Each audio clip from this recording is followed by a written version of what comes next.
संवेदनशील आहे आणि या संवेदनशील मतदान केंद्रांवरती विशेष खबरदारी घेतली जाते। काही वेळापूर्वी नाशिकच्या नांदगावमध्ये सुहास कांदे आणि समीर भुजबळ यांच्यामध्ये राडा झाल्याचं आपण चित्र पाहिलं। त्या ठिकाणी समीर भुजबळ आणि सुहास कांदे एकमेकांच्या समोर आले, त्यांच्यामध्ये राडा झाला। तिकडे इगतपुरीमध्ये देखील काही वेळापूर्वी एका व्यक्तीला मतदान केलं, अर्थात एका उमेदवाराला मतदान केलं तर दुसऱ्या उमेदवाराला मतदान जातंय अशा प्रकारची तक्रार आली आणि त्यानंतर त्या ठिकाणची मतदान प्रक्रिया जी आहे ती थांबवण्यात आलेली आहे। तर काही ठिकाणी अनेक लोक जे आहेत ते मतदानासाठी जात आहे, मात्र त्यांचं मतदान जे आहे ते पोहोचण्याच्या अगोदरच झाल्याचं त्यांना सांगितलं जातंय। त्यामुळे त्यांच्या देखील तक्रारी ज्या आहेत त्या निवडणूक आयोगाचे अधिकारी ऐकून घेत आहे। हा काहीसा गोंधळ जो आहे तो नाशिक जिल्ह्याच्या वेगवेगळ्या मतदारसंघामध्ये ऊसतोड मजूर मतदारांना अडवलं म्हणून समीर भुजबळांनी अडवलं म्हणून सुहास कांदे आणि समीर भुजबळ यांच्यात नांदगावमध्ये एका मतदान केंद्रावरती वाद झाल्याचं आपण बघतोय, त्याची दृश्य। एवढ्या लोक तिकडे तुम्ही आमच्याकडे 2 माणसं आली तरी तुम्ही आमच्या बाहेर नाही 10,000 माणसं आतमध्ये आणि प्रत्येक चेक नाही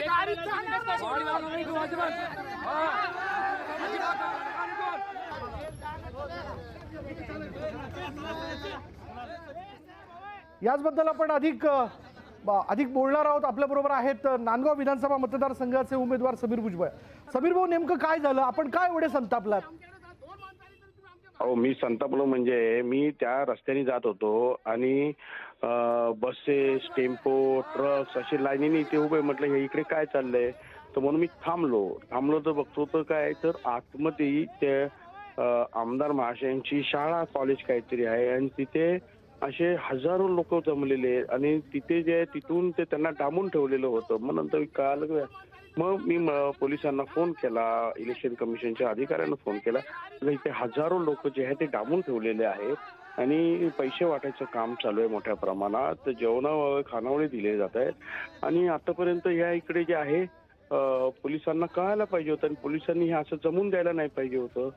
परंतु ते मी करत असताना पोलिसांना बोलवण्यापर्यंत जे आमदार आले आणि आमदार माझ्या अंगावर जाऊन आले आणि मला मारायची धमकी देत, मला शिवीगाळ केली आणि हे सगळं चालताना पोलीस आपले नियमितपणे बघतच होते।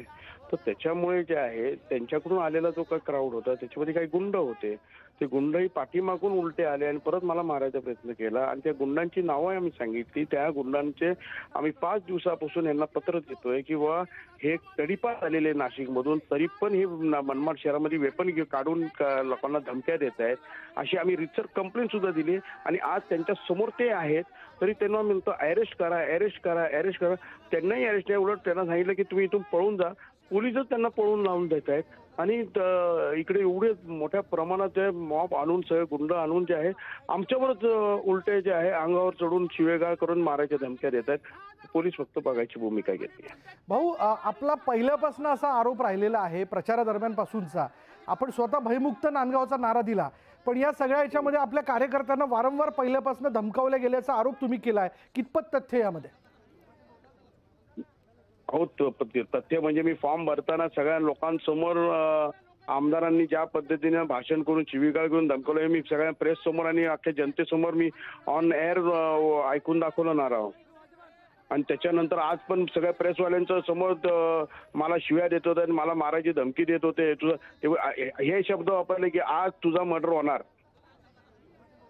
आज तुझा मर्डर करणार मी, असे जे शब्द तो बोलत होता। पोलीस आपल्या बघून घेत आहे।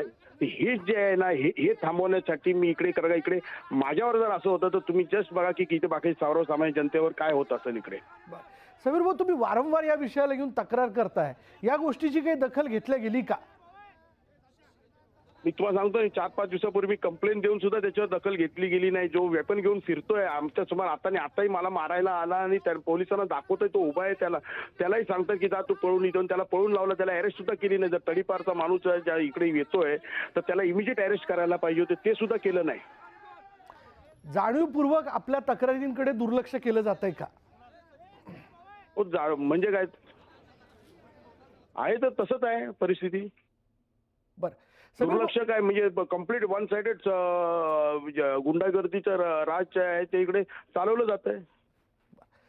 समीर भाऊ, तुम्ही आपल्याबरोबर असेच थांबा, आपण पुन्हा एकदा आपल्या दर्शकांना दाखवूयात की सुहास कांदेंनी नेमकं आपल्याला काय म्हटलं होतं।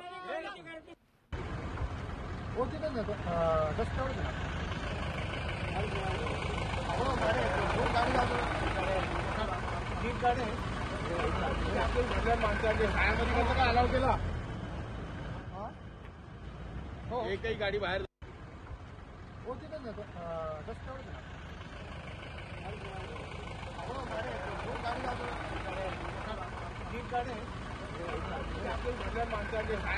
अलाव केला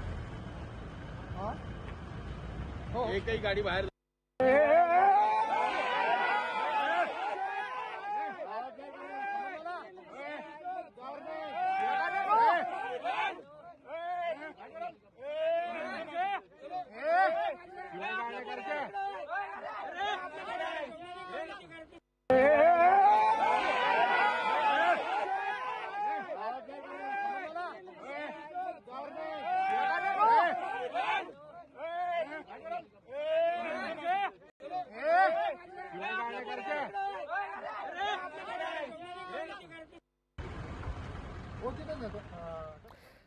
समीर भुजबळची दृश्य आम्ही बघितली, यामध्ये सुहास कांदे आपल्यावरती आवाज करत धावून आल्याचं या ठिकाणी स्पष्टपणे बघायला मिळत आहे.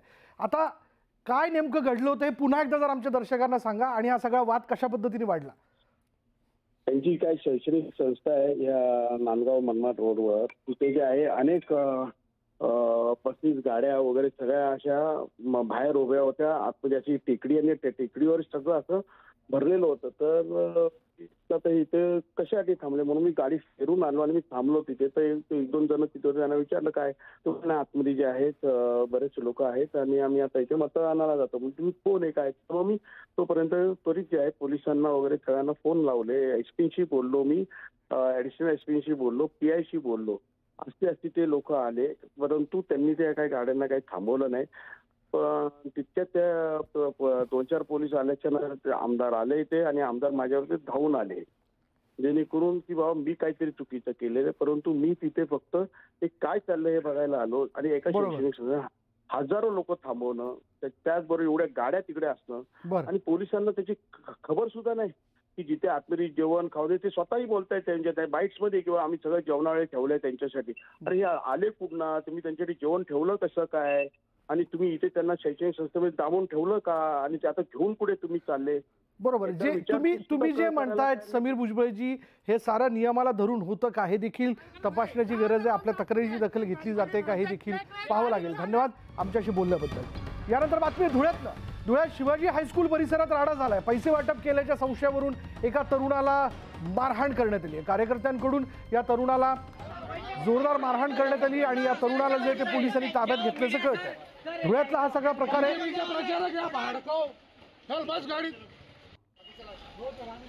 धुळ्यात शिवाजी हायस्कूल परिसरात राडा झालेला आहे. हा राडा नेमका कशावर झाला हे काही कळू शकले नाही, पण पैसे वाटप केल्याच्या संशयावरून या तरुणाला कार्यकर्त्यांकडून जबरदस्त मारहाण करण्यात आली आणि पोलिसांनी या तरुणाला ताब्यात घेतलं.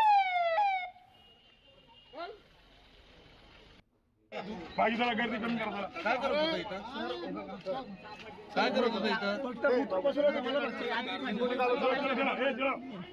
लॅपटॉप कशाला आणलाय? लॅपटॉप पोरं बसवले नाव सर स्वतः.